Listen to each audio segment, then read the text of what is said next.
In today's video, I'm going to teach you how to list your car on Booking.com for business travel. Let's get started. The first thing you're going to want to do is open up your browser. It can be any browser you're comfortable with, as long as it gets you to where you need to go, which in this case is businessbooking.com. Once you have the page up and running, direct your attention to the top right corner of the screen. There you'll catch sight of two buttons, Sign In and Register.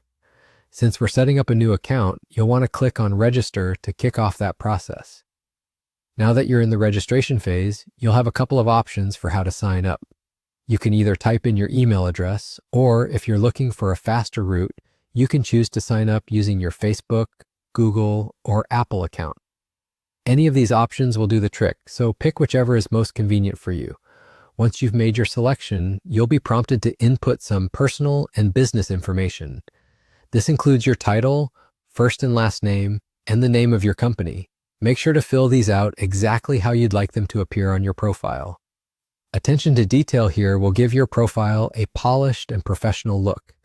When you've filled in your personal and business details, the next step is to select your country from a drop-down list.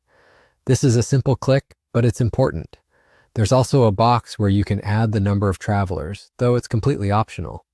If you're not sure or if it doesn't apply, feel free to leave it blank. Once you're satisfied with all the information you've entered, click on the Submit button to wrap up your registration. Congratulations! With your account successfully created, you now have the ability to list your car for business travel right on Booking.com. Just follow the site's intuitive tools and prompts to showcase your car and make it available to business travelers seeking the perfect vehicle for their trip. And there you have it. I hope this tutorial has guided you smoothly through the process. If you found this video helpful, don't forget to hit that like button. If you're eager for more Booking.com tips and tricks, make sure to subscribe for future videos. And if you still have questions or something isn't quite clear, please drop a comment below. I'm here to help, and I'd love to hear from you. Thanks for tuning in, and I'll see you in the next one.